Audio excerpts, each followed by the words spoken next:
నమస్తే. శ్రీ గురుభ్యో నమ. శ్రీమాత్రే నమ. ఆదిత్యాయ చ సోమాయ మంగళాయ బుధాయ గురుశుక్ర శనిభ్యే రాహవే కేతవే నమ. శ్రీమాత శ్రీ మహారాజ్ఞి శ్రీమత్ సింహాసనేశ్వరి చిదగ్నిగుండ సంభూత దేవకార్య సముద్యత. అందరికీ నమస్కారం. ప్రతి మాసంలాగానే మరి ఈ మాసం అంటే జనవరి 2025 ఫిబ్రవరి మాసం గాను మాస ఫలితాలు ఎలా ఉన్నాయి, ఇందులో ఉద్యోగ, వ్యాపార, వివాహ, విద్య, సంతాన విషయాల్లో ఎవరు ఏ రకమైనటువంటి ఇబ్బందులు ఉన్నాయి, యోగించే గ్రహాలు ఏంటి, యోగించినవి ఏమి అనేటువంటివి తెలుసుకోవడం కోసం చేస్తున్నటువంటి ప్రయత్నంలో ఈ వీడియోలో ఇందులో ఫిబ్రవరి 2025లో రెండవ పక్షం గ్రహస్థితి ఎలా ఉంది. గ్రహస్థితి కనుక చూసినట్లయితే మనకి వృషభంలో గురువు, మిథునంలో కుజుడు, అలాగే మరి కేతువు కన్యలో, రాహువు మీనంలో, మకరంలో రవి బుధుడు మొదటి పక్షం వరకు ఉంటే ఇప్పుడు రెండవ పక్షంలో రవి బుధుడు కుంభంలోకి వస్తూ ఉన్నారు. ఇక కుంభంలో ఇప్పటికే అంటే ముందు నుండి కూడా మొదటి పక్షంలో కూడా ఉన్నటువంటి శని ఉంటాడు. ఇది మనకు ఇప్పుడు ఉండేటువంటి గ్రహస్థితి. ఇక శుక్రుడు మీనంలో కనిపిస్తాడు. ఈ రెండవ పక్షంలో ఉన్నటువంటి గ్రహస్థితి ఇది. దీనికి అనుగుణంగా మరి ఫలితాలు ఎలా ఉన్నాయో చూద్దాం. 2025 ఫిబ్రవరి మాసంలో రెండవ పక్షంలో రాశి యొక్క ఫలితాలు ఎలా ఉన్నాయో చూద్దాం. దీనికి ఏంటంటే రవి బుధుడి యొక్క మార్పు మాత్రమే కనిపిస్తుంది. చంద్రుడు ఎలాగో 2.5 రోజులకు ఒక్కొక్క రాశి చొప్పున మారుతూ ఉంటాడు. ఇలా మారుతూ ఉన్నప్పుడు మరి ఒక్కొక్క రాశికి ఎలా ఉందో చూద్దాం. ముందుగా మేషరాశి ఫలితాలు.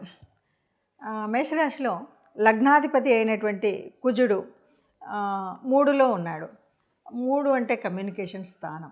3లో ఉన్నటువంటి కుజుడు మళ్ళీ 4లోకి వెళ్తాడు, మళ్ళీ 3లోకి వస్తాడు. ఇది మనకు చూసేటువంటి మార్పు ఇటు అటు. అయితే 3 నుండి 4కు ఇలా మారడం వల్ల ఎలా ఉంటుంది అంటే మనం కొన్నిసార్లు ఉన్న ప్రదేశం నుండి మారడం అనేటువంటిది ఉంటుంది. అంటే ఉద్యోగరీత్యా అవ్వచ్చు, చదువు రీత్యా అవ్వచ్చు, ఇంకేదైనా ప్రభావాల వల్ల అవ్వచ్చు, మనం ఇల్లు మారడం కానీ లేకపోతే కొన్ని ప్రాంతాలు మారడం కానీ అనేటువంటిది మాత్రం మనకు కనిపిస్తున్నటువంటి స్థితి.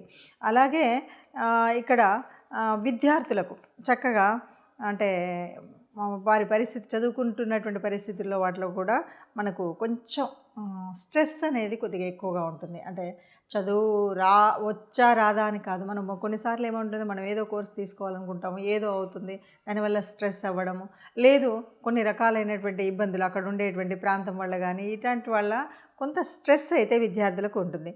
ఇక రియల్ ఎస్టేట్ వారికి ఎలా ఉంటుంది అంటే రియల్ ఎస్టేట్ వారందరికీ కూడా ఫైనాన్షియల్ గ్రోత్ అయితే కనిపిస్తుంది. చక్కగా ఫైనాన్షియల్గా బాగా ఉపయోగకరంగా ఉంటుంది.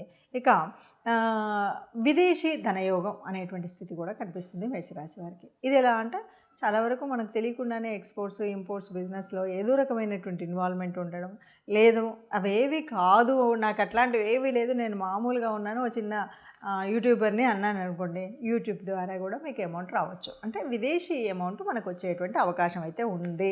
అలాగే మనకి ఇప్పుడు 6లో కేతు ఉన్నాడు. 6లో కేతు ఉంటే దీనివల్ల ఏంటంటే 6వ స్థానం ఏంటి, రుణ రోగాలు కదా.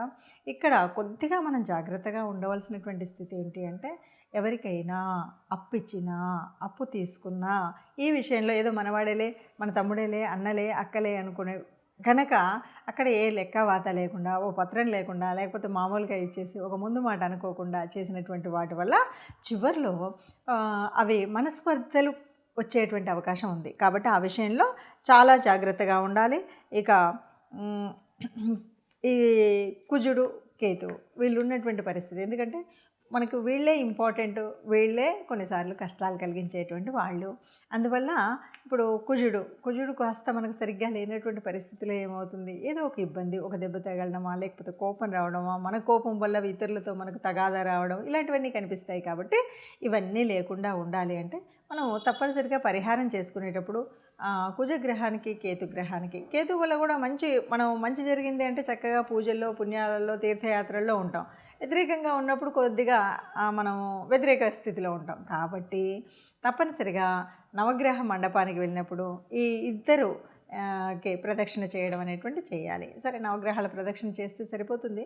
దీనితో పాటు ఏదైనా దానం చేయాలి అని అనుకుంటే ముఖ్యంగా కుజుడికి సంబంధించినంత వరకు మనకి కందులు, అట్లాగే కేతువు అంటే ఉలువలు ఇస్తాం కదా, ఇలాంటివి ఈ రెంటికి సంబంధించినటువంటివి దానం చేయడం అనేటువంటిది ఒకటి చేయండి. ఎవరు తీసుకుంటారండి ఉలువలు దానం అన్నారనుకోండి, అప్పుడు ఏం చేయండి అంటే ఏదైనా మీ ఇష్టదేవత ప్రార్థన తప్పనిసరిగా మర్చిపోకుండా చేస్తూ, దీనికి తోడుగా చేయాల్సినటువంటి పని ఏంటంటే ఏదైనా గోశాలకు వెళ్ళడం, గోగ్రాసం ఇవ్వడం అనేటువంటిది మర్చిపోకుండా చేయవలసినటువంటి పని. ఇప్పటి వరకు ఉన్నటువంటి గ్రహస్థితిని చూసాం కదా. ఎప్పుడూ కూడా గ్రహాలు మనకు అంటే కదులుతూనే ఉంటాయి. ఈ గ్రహాల మూలంగా, గ్రహాల యొక్క కదలిక వల్ల కొన్నిసార్లు కొన్ని గ్రహాలు ఒకే చోట ఉండడం, గ్రహాల దృష్టి ఉండడం, అష్టమ శని, అర్ధాష్టమ శని, ఏళ్ళనాటి శని, ఇలాంటి వాటివన్నీ ప్రభావాలు ఉండడం, వీటన్నింటితో పాటు మనం ఉన్నటువంటి రాశిని బట్టి యోగకారకమైనటువంటి గ్రహాలు, యోగించని గ్రహాలు, ఇలా మనం అన్నీ చెప్పుకుంటూ వెళ్తూ ఉంటాం. దీని మూలంగా కొన్ని రకాలైనటువంటి ఇబ్బందులు, కష్టాలు, సుఖాలు, జీవితం అంటేనే కష్ట సుఖాలని చెప్తూ ఉంటాం. కానీ ఈ రాశిలో మీరు చెప్పారు ఇలాగే ఉండాలి అంటే మనం చెప్పేటువంటిది కాదు. వీటన్నిటికి కూడా మనకేంటంటే కర్మ సిద్ధాంతాన్ని నమ్మేటువంటి వాళ్ళం, పూర్వజన్మ సుకృతము ఉంటుంది. దీనివల్ల మనకేంటంటే మనం పుట్టినప్పుడే మన యొక్క జాతకంలో, జన్మ కుండలిలో కొన్ని గ్రహాలు చక్కగా ఏ ఏ స్థానాల్లో ఉండాలో అక్కడ ఉంటాయి. అయితే ఇలా ఉన్నప్పటికీ కూడా మారుతున్నటువంటి ఈ గ్రహాల యొక్క స్థితిగతులను బట్టి కొన్ని మార్పులు జీవితంలో ఏ నెలకన్నా, ఏ వారానికి ఆ వారం చూసుకుంటూ వస్తూ ఉంటాం. ఇలా ఉన్నప్పుడు ఎలా ఉన్నప్పటికీ కూడా మనకు మంచి జరగాలి అనేటువంటిది కదా మన యొక్క ఆశ. అందువల్ల మనందరం మంచిగా ఉండాలి అనడం కోసమే ముందు జాగ్రత్తగా ఈ విషయాలు తెలుసుకుంటాం.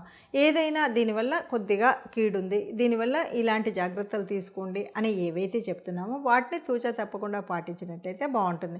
ఇది కాదు ఎగ్జాక్ట్గా నా జీవితకాలం యొక్క తెలుసుకోవాలి అంటే జన్మకుండలి తప్పనిసరిగా వేయించుకోవాలి. మీకు తెలిసిన మీ దగ్గరలో ఉన్నటువంటి ఎవరైనా జ్యోతిష్యుల దగ్గరికి వెళ్ళి పూర్తి జన్మకుండలిని వేయించుకొని పూర్తిగా దానికి సంబంధించిన విషయాల్లో మీరు తెలుసుకోవడం అనేటువంటిది మంచిది.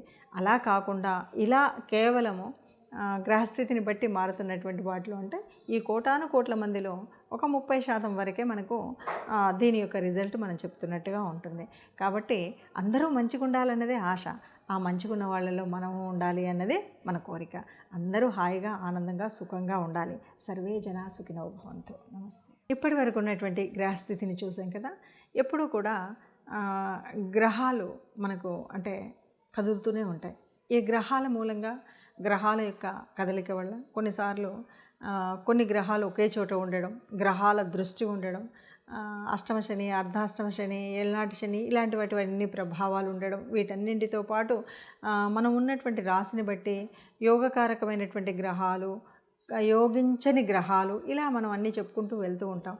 దీని మూలంగా కొన్ని రకాలైనటువంటి ఇబ్బందులు, కష్టాలు, సుఖాలు, జీవితం అంటేనే కష్ట సుఖాలని చెప్తూ ఉంటాం. కానీ ఈ రాశిలో మీరు చెప్పారు ఇలాగే ఉండాలి అంటే మనం చెప్పేటువంటిది కాదు.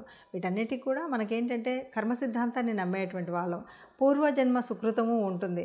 దీనివల్ల మనకేంటంటే మనం పుట్టినప్పుడే మన యొక్క జాతకంలో, జన్మ కుండలిలో కొన్ని గ్రహాలు చక్కగా ఏ ఏ స్థానాల్లో ఉండాలో అక్కడ ఉంటాయి.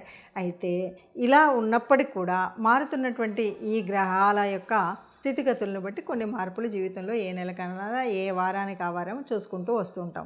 ఇలా ఉన్నప్పుడు ఎలా ఉన్నప్పటికీ కూడా మనకు మంచి జరగాలి అనేటువంటిది కదా మన యొక్క ఆశ. అందువల్ల మనందరం మంచిగా ఉండాలి అనడం కోసమే ముందు జాగ్రత్తగా ఈ విషయాలు తెలుసుకుంటాం. ఏదైనా దీనివల్ల కొద్దిగా కీడుంది, దీనివల్ల ఇలాంటి జాగ్రత్తలు తీసుకోండి అని ఏవైతే చెప్తున్నామో వాటిని తూచా తప్పకుండా పాటించినట్టయితే బాగుంటుంది. ఇది కాదు ఎగ్జాక్ట్గా నా జీవితకాలం యొక్క తెలుసుకోవాలి అంటే జన్మకుండలి తప్పనిసరిగా వేయించుకోవాలి. మీకు తెలిసిన మీ దగ్గరలో ఉన్నటువంటి ఎవరైనా జ్యోతిష్యుల దగ్గరికి వెళ్ళి పూర్తి జన్మకుండలిని వేయించుకొని పూర్తిగా దానికి సంబంధించిన విషయాల్లో మీరు తెలుసుకోవడం అనేటువంటిది మంచిది. అలా కాకుండా ఇలా కేవలము గ్రహస్థితిని బట్టి మారుతున్నటువంటి వాటిలో అంటే ఈ కోటాను కోట్ల మందిలో ఒక 30% వరకే మనకు దీని యొక్క రిజల్ట్ మనం చెప్తున్నట్టుగా ఉంటుంది. కాబట్టి అందరూ మంచిగా ఉండాలన్నదే ఆశ. ఆ మంచిగున్న వాళ్ళలో మనము ఉండాలి అన్నదే మన కోరిక. అందరూ హాయిగా, ఆనందంగా, సుఖంగా ఉండాలి. సర్వే జనా సుఖినో భవంతు. నమస్తే.